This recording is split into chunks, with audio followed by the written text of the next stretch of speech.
Welcome to the Human Capital Innovations Podcast, your go-to source for personal, professional, and organizational growth and development. We hope you tune in often for all things people management, organizational development and change, organizational leadership, and social impact related. Maximize your personal and organizational potential with Human Capital Innovations Podcast.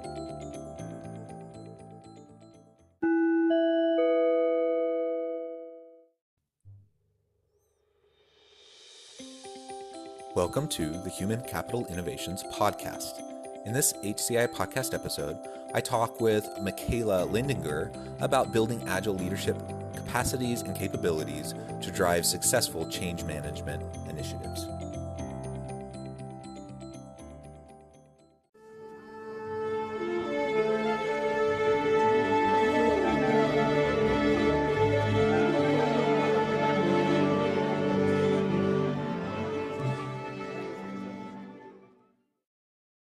Michaela Lindinger, welcome to the Human Capital Innovations Podcast. Hello, nice to have you. Thank you for having me, actually, Jonathan. Yeah, it is so wonderful to have a chance to talk with you today. As we get started, I just want to share a brief bio about Michaela, who hails from Austria, which is such a fun place, and it's great to have a chance to talk and get your perspective on all things related to Agile leadership today. Michaela Lindinger is founder and CEO of Brain Spa, an executive sparring and employee experience company guiding visionary leaders to max their healthy, high performance with more clarity, productivity, and passion. Michaela worked with Fortune 500 organizations around the world on digital strategies and large-scale change projects, value creation and product, as well as process innovations and multi-million-dollar projects. She has also worked with several startups and corporate talents to prepare their mindset for the digital transformation and adjusting their business models to become agile and purpose-driven. Michaela is a millennial serial founder, three-time CEO and co-founder, and experienced corporate executive, mompreneur, author, and university lecturer and professor of innovation and business models since the age of 29. A member of the International Forbes Council and the International Society for Coaching Psychology. She holds an international business master's degree from Austria and a master's degree in coaching psychology from the UK in London. Again, such a wonderful background, great experience, and welcome to the podcast. I'm so excited to talk with you today. Thank you. I'm very much looking forward to our conversation here today. As we get started, is there anything else you would like to add to help the listeners get to know you a little bit better before we jump in? Well, I think you've already covered quite a few things. Probably maybe one thing to add is that what I always say is, on the one hand, I have a corporate background. I always say I speak corporate-ish, if that was a language. And on the other hand, I'm like a three times founder. I've served on boards of larger organizations, but also worked a lot with startups. I've had my own startups. I sold some of them, and some of them I still have. So I think, coming towards our topic of Agile today is probably something that I've experienced firsthand, first row as a founder, but I also work a lot with corporates, seeing and understanding the challenges that they're facing, because they're just, corporate structures are completely different. They're probably not anything like Agile. And I think in that combination, this is where I know that there is so much potential that's currently not really used. I think this is part of my story to have actually seen both worlds, and I'm trying to bring those together. That's probably the only thing I would like to add here. That's wonderful, and that's a really good framing for it too. And I think you're right. It's two different worlds when you're talking about startups and scaling versus large, bureaucratic, mature organizations that often are kind of the antithesis of Agile. Absolutely. But the principles are still very important for them to consider as they're going through change processes. Right. And so being able to bring that perspective from a startup mentality back to corporate, I think is really important. And that's what we're going to explore today. Yes, absolutely. Okay, well, let's start off by talking about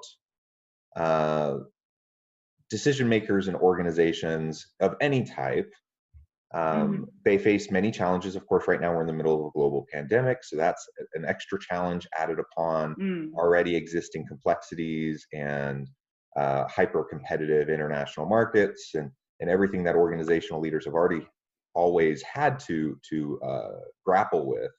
But what do you see as the biggest challenges to organizations and decision makers today, particularly if they're going to start trying to think along the Agile framework? Yeah. So I think that the question around challenges, especially these days where everybody is so busy with all the special additional challenges that the pandemic and the COVID-19 crisis brought upon us. I think probably if you talk to business leaders, they could give you a gazillion things of challenges they're facing today.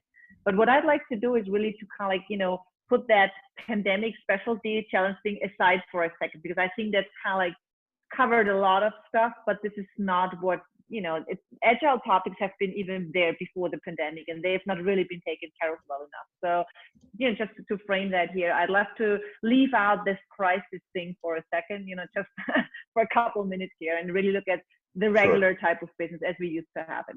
So when we look at the challenges that organizations face when it comes to this whole Agile thing, is I always try to distinguish on two dimensions. So the one thing is really the organizational dimension, and the other one is a very personal, the leader's dimension on a personal level.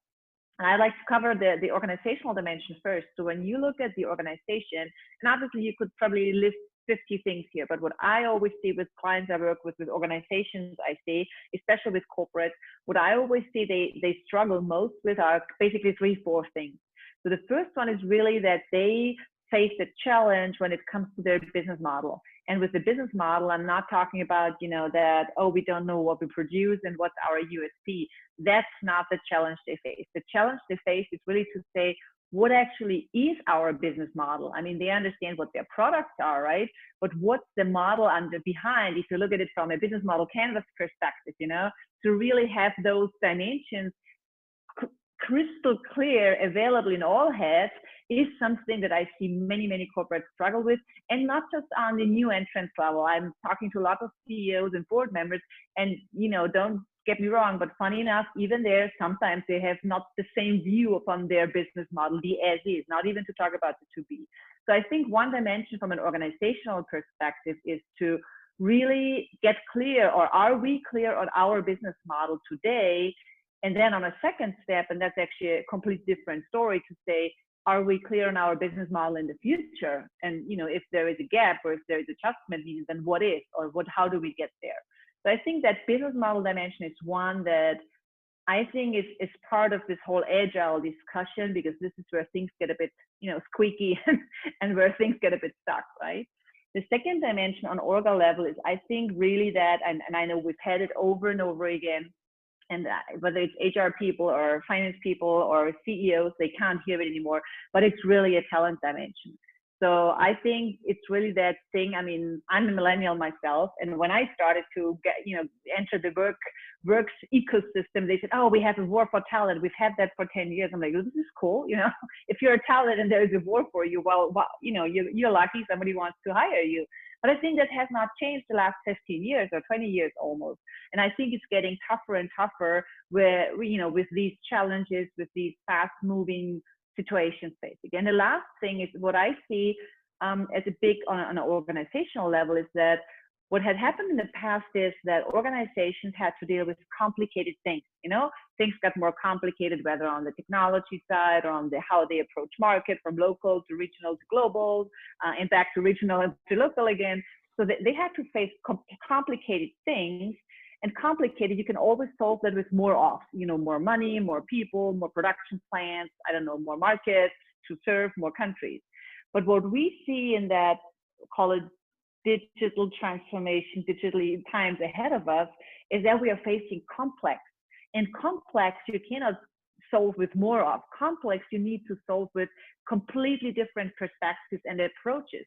And I think these, and probably there's 1,000 others, but those are the three, I would say, big challenges that I see many, many corporates facing today, and they don't really find good answers to handle them. And then on top, we have like a personal level from a leader's perspective, because obviously we all know that companies sometimes as good as a good leadership is within this company. And I think on a leadership, on a very personal C level or C-1 level, we face on the one hand that fear of trial and error, because we've never been incentivized for trial and error. We have never been, given any bonus because we failed more than the other buddy in our leadership team. And I think this is something I see a lot of my clients, like, 45 all the way upwards, towards the end of their life as CEOs, so to say. They are struggling. They're really struggling with this. I'll give it a try and I see how it works out. And this is important. And this is actually the second thing, that this old structure of doing your annual or biannual or 5-year strategic planning and your summer strategy sessions, that's gone. You need to go in much shorter, if at any, planning cycles. It's actually more a review and a brainstorming cycle rather than a budget forecasting type thing. And I think with that combination of seeing leaders being faced with challenges that actually ask them to have a completely different approach. They've not learned that at business school, whatever Ivy League program they really did. They've not been incentivized in their past career, and they've probably not been hired to be the trial and error CEO in the new company. I think that, compared with what I mentioned earlier about an organizational level, this is a little bit of a tough cookie here that organizations need to face before we even touch the Agile way of doing things. Yeah, you bring up a bunch of really important points there. One of the things I really keyed in on and what you said just a couple minutes ago was about how, particularly in larger organizations, they're already very complex. And if you're trying to solve complexity by building more complexity on top of it, you're probably not going to solve your problems. And so what's the answer to that? I mean, part of the answer to that is, you mentioned digital transformation. So leveraging technologies to help us simplify processes, practices, procedures that will allow us to be more responsive in real time. What do you see, in addition to embracing digital technologies for digital transformation, what do you see as like the main skill sets that senior leaders need to be developing, adopting, to be ready for this kind of new environment? I think absolutely valid question here, and I might have a bit of a provocative answer to the digital transformation, because when I was back in 2010, I came back from my maternity leave, and back then I was working with large corporates, and I was part of a large consultancy on strategy and innovation work. And back in 2010, at least in Central Europe, digital transformation as a buzzword, we're just putting that under parentheses here. Digital transformation was a lot related to Google Glasses and AI and bots and all kind of technology things. But barely anybody actually looked at the people dimension of digital transformation. And I was the one saying, hey guys, I think, there is something related to people that we need to watch out for. And that was not a very popular thing to say. Now, fast forward, I think what we see today is that I spoke to a guy from Silicon Valley the other day about AI and the human dimension in AI. And the funny thing was that he actually said, technology, I don't want to say there is nothing we can't solve yet, but more or less, if you bring the right people to the table, technology limitation or technological limitations are not really there anymore. There's always, it's improving so fast. But what is there is that the skills that we really need on a talent level, these are the things where I personally think we need to focus on when we really want to look at which skills are needed for the digital transformation. And if you break that down, the funny thing is what I always see, and what there is a lot of studies out there that actually show the same, is it's not complicated things. Sometimes the skills we need to master that digital transformation, I would call it so basic that we kind of we unlearned them. We initially had them, and when we were little, basically, but over the course of whatever education system we went through, we somehow unlearned them. And maybe I just, point out a few so we get a feeling of what we're talking about here. One, for example, is the skill to envision something, to build a great vision, to communicate a vision. And a vision is not a 2-year budget plan, A vision is something where you talk in pictures, where you don't talk in market shares, where you don't talk in KPIs, where you don't talk in revenue shares, but you talk in pictures. And I think that that vision, that North Star, that if I look at the startup world, I mean, they can tell you the vision they have, and it's not just the founder team. It's like whether they are 10 or 50 people, short or big, whatever, they all have the same North Star they are turning to and they're directing their attention to. In larger organizations, they have values that are, I don't know, in front of the CEO's office on the wall, but that's not a vision. So I think that skill to create a vision and to communicate that in a way that people feel like passionate to follow that and to give their best to achieve this vision. Although it's not crystal clear yet what that means for the next marketing campaign or what that means for the next product enhancement. That's not the point. The ability to create a vision, I think, is something. I mean, my daughter was little and she had crazy things about how she learned to fly and, how she has a flying horse and things.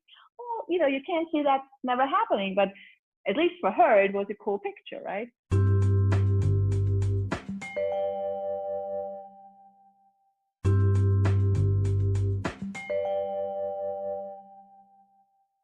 And I think the second thing in terms of skills that we really need to create and to foster in order to survive and survive first and then hopefully to master that digital transformation is what I call collaborative problem solving.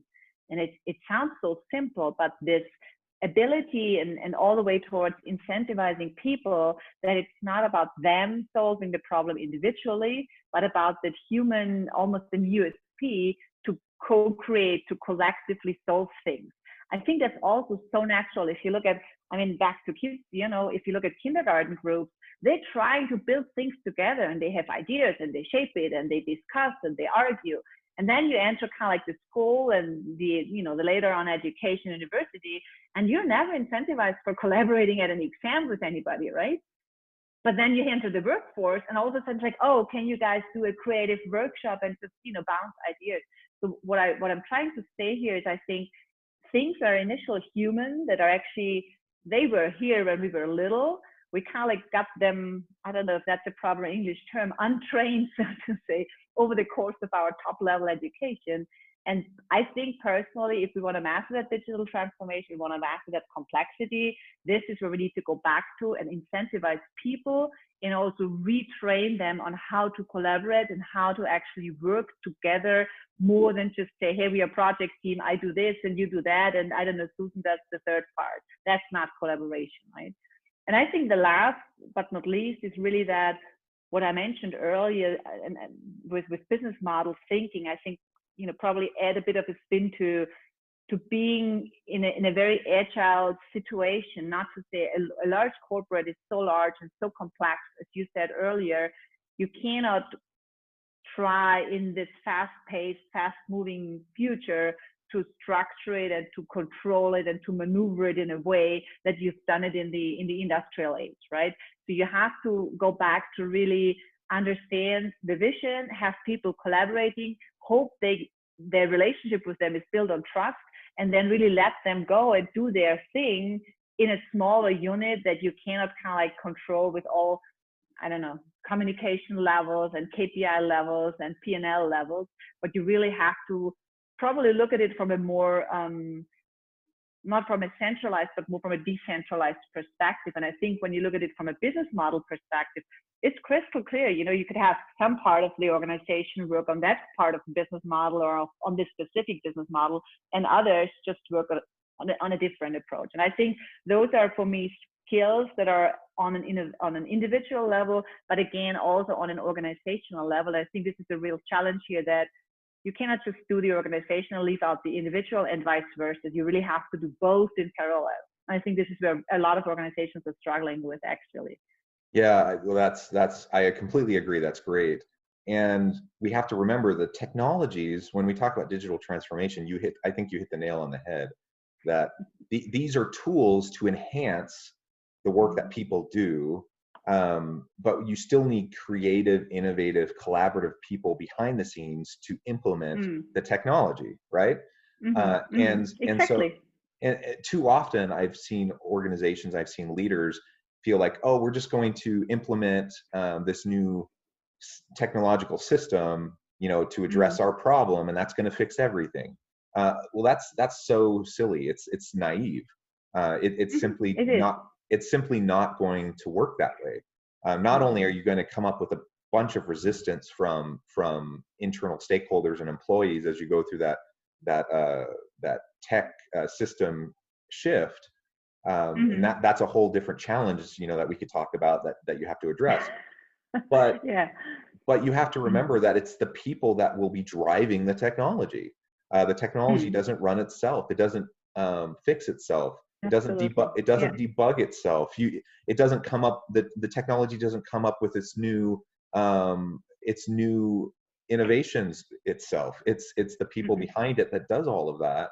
Right. And so we can embrace the technology. We should be embracing the technology because it can enhance our lives in many wonderful ways. It can enhance the productivity and efficiency of the workplace in a lot of ways, as long as we don't forget those core fundamental people components that are essential to any successful organization. And you mentioned earlier, a few minutes ago, about trial and error. That is so important, and that's my experience too.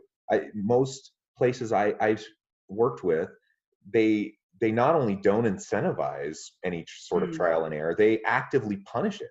Because if anyone were to try something and it doesn't work out, then people get fired, or they don't get their yearly bonus or whatever. And so people play it safe. And when people are playing it safe, they're not being creative, they're not pushing the envelope, they're not innovating. So like you said, you create smaller, agile teams that can fall forward, fail fast. You can try new things out, and then if it works, then you can start to replicate.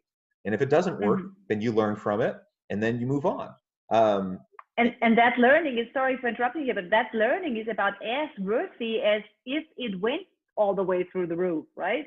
So because that learning has probably a lot of potential in there that you could actually leverage, and unfortunately, learning does not turn, does not result in some sort of revenue, that doesn't show up on the financials. But actually, if we had a way to, I don't know, how to monetize the learning potential we've just had, or that we actually uncovered, that would probably be a completely different thing, right? Well, yeah, and you're absolutely right that it doesn't show up financially, at least in the short term. But when you create when you create that kind of a culture of trial and error, of incentivizing risk taking, reasonable risk taking, right? And learning as you go. As you create that culture, you create a learning organization. That's what drives an innovative organization, and that will long term reap huge benefits, because you're going to come up with new products and services, new efficiencies, things that you hadn't ever even conceived of before. And so like you said, you might have this initiative that is a complete failure, you fall flat on your face, but in the process of doing that, you learned these 3 things that are going to be essential to the next initiative, to do it successfully. Go ahead. Yeah, and I once had just a quick story I'd like to share here. I once was speaking to a very, very innovative CEO of a large corporate here in Europe. And I was like saying, let me ask you this. I said, you're collaborating with cool organizations, you're collaborating with startups, you're giving your people such a great, I always call it a space to do that trial and error and not to punish them. And I mean, they have an incredibly cool company culture. And it's not a huge organization, but they're, I think, close to 1,000 people. So it's not a small one either. And I asked him, how do you actually convince your CFO? Because he's a CEO and he was not the youngest, I have to say. And he said, it's very easy. If you have 10 opportunities to learn, and that you just want all 10 of them to be like the hockey stick success story. He's like, this is unrealistic. Everybody knows that. So that's not a difficult one to argue. But then he says, if you had the glass thingy where you look into and which one of those 10 is the one that's the hockey stick and which one is the one that's just the big loser, you would just pick the hockey stick, right? But he said then the tricky thing is you need all 10 until you know which one was the hockey stick and which 7 or 8 or maybe 9 but just the crappiest thing you've ever had, right? So he really looked at it almost from an investor's perspective, like as if he was a startup investor, to say, okay, I need to invest in 10 small organizations because I need all 10 to have a good ratio of having 1 or 2 that's kind of like do the flat thing, and 7, 8 that's kind of like do the dip down all the way, never seen again. And then, of course, there's always 1 out of 10 as a ratio to say, hey, this is the core thing, whether it's a hockey stick or it's, a steep curve upwards, that's what you want to have. But he said so brilliantly clear, you cannot just trust and hope you're right and do all your analysis to pick that one. He said you need to spread it, and if you do that right, obviously 1 in 10 is a good ratio you want to have. And I think this is a complete different mindset than how we did business cases in the past and how we did ROI, calculations in the past. Absolutely. And that one successful initiative will fund the other 9, right? Absolutely. And beyond. And so, yeah. So we can't lose sight of that. And it is interesting because we come from the mindset of, if you only had 1 out of 10, that's only 10%. That's failing. 5 out of 10, 5 out of 10 is failing.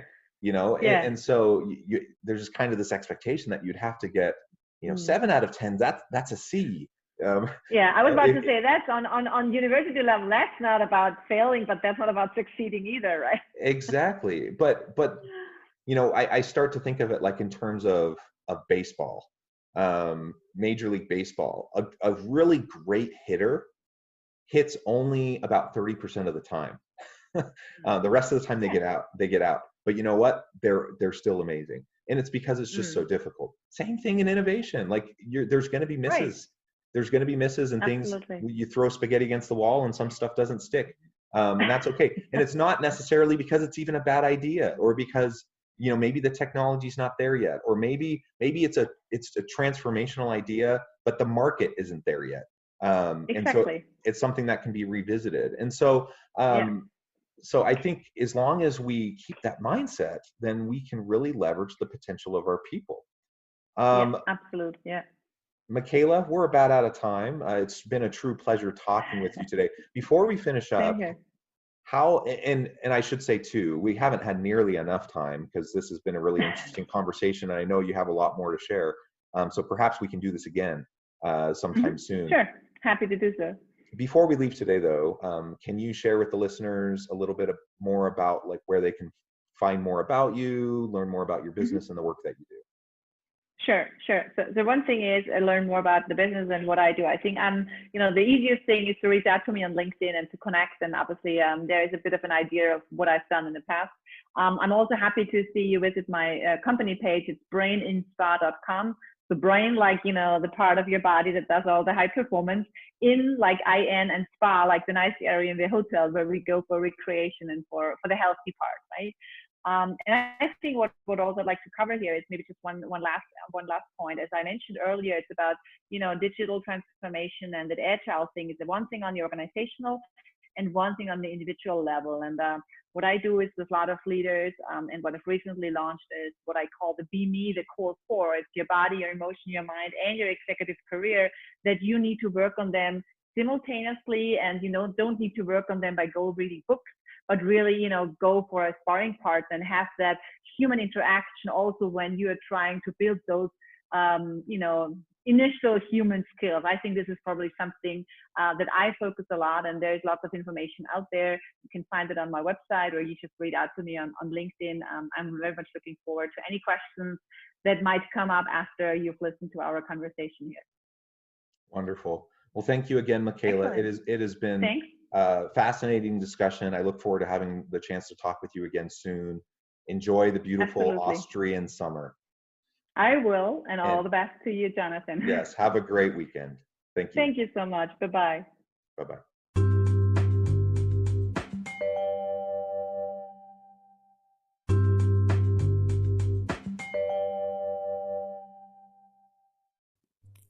Thanks again for joining us for this episode of the Human Capital Innovations Podcast.